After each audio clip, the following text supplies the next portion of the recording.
kami mencatat banyak sekali persoalan dalam proses ataupun isi dakwaan tadi. Tapi secara profesional izinkan kami menyampaikan juga kami menghargai pelaksanaan tugas yang dilakukan oleh JPU KPK tadi. Makanya kami mendengar dakwaan dan kita semua menyimak dengan baik. Tapi kami menemukan banyak sekali persoalan.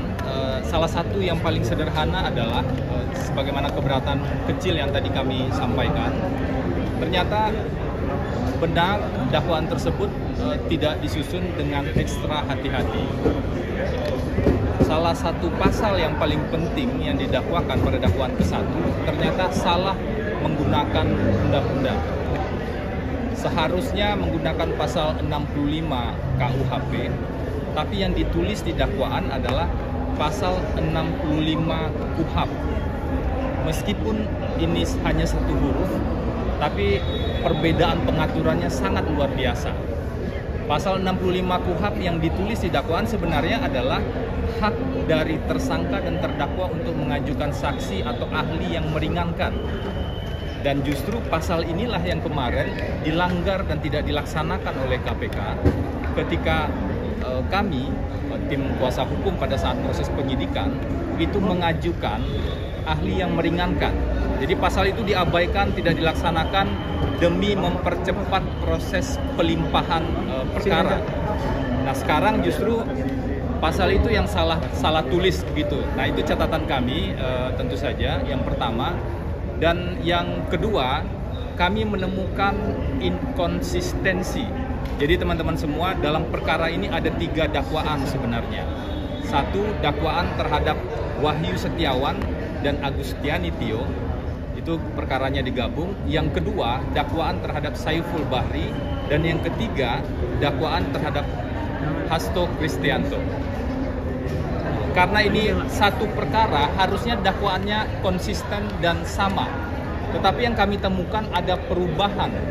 Jadi ada peristiwa di sekitar tanggal 17 Desember atau 19 Desember tahun 2019, itu yang berubah.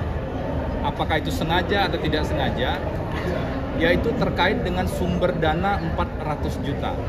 Pada dakwaan Wahyu Setiawan, ini dakwaan juga yang membuat lembaga yang sama ya, juga KPK yang sama. Pada dakwaan KPK untuk Wahyu Setiawan, 400 juta itu diberikan oleh Harun Masiku pada Saiful Bahri. Bunyi dakwaannya seperti itu. Sedangkan pada dakwaan tadi kita dengar itu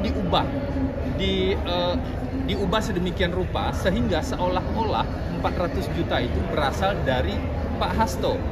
Bagaimana mungkin KPK yang sama, lembaga yang sama membuat 2 dakwaan dengan fakta uraian yang bertolak belakang? Apakah sedemikian rupa mengubah dakwaan hanya untuk menjerat Hasto Kristianto? Tentu itu yang menjadi pertanyaan kami. Karena ini kan satu perkara secara keseluruhan. Selain itu tentu saja banyak perbandingan dengan putusan yang sudah berkekuatan hukum tetap yang juga kami catat tadi.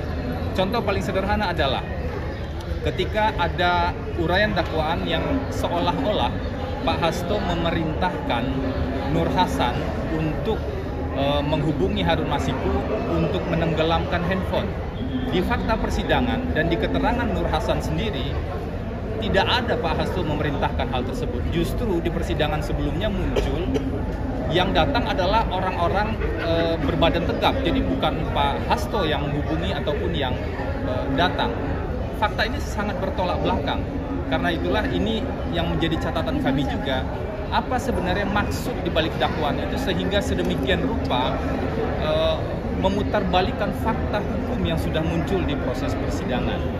Selain itu yang juga menjadi catatan kami, pasal 21 ini kan obstruction of justice yang ranahnya mulai dari penyidikan, penuntutan, dan persidangan. Tetapi tadi ada peristiwa sebelum sprindik terbit, sebelum penyidikan dimulai, itu sudah dikategorikan sebagai obstruction of justice. Jadi ada tafsir yang salah kaprah terhadap pasal 21 Undang-Undang Tipikor ini.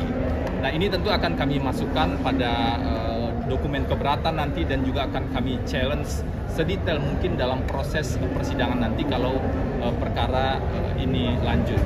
Dan kemudian juga terkait dengan perintah pada Kusnadi, seolah-olah ada perintah pada Kusnadi untuk menenggelamkan handphone. Itu tidak ada. Kusnadi sudah mengatakan bahkan di sidang pra-peradilan yang baru-baru kemarin bahwa yang ditenggelamkan itu adalah proses melarung sebenarnya, dan itu hidup dalam tradisi di Indonesia sesuai dengan keyakinan masing-masing. Jadi tidak ada perintah penenggelaman handphone, apalagi kemudian tadi yang agak kontradiktif juga yang kami temukan catatannya adalah kesimpulan yang kami yakin itu adalah kesimpulan atau asumsi di dakwaan yang mengatakan handphone yang ditenggelamkan atau kemudian handphone yang dituduhkan ditenggelamkan tersebut berisi informasi tentang Harun Masiku. Handphonenya saja tidak ketemu kalau konsisten dengan logika KPK ya. Handphonenya saja tidak ketemu.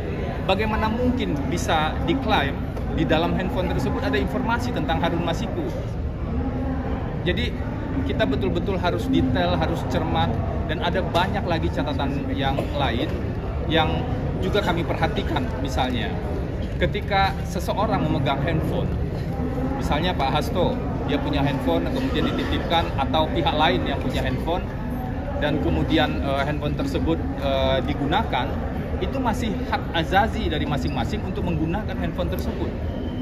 Bagaimana mungkin penggunaan sebuah benda yang merupakan hak azazi itu dikategorikan sebagai obstruction of justice?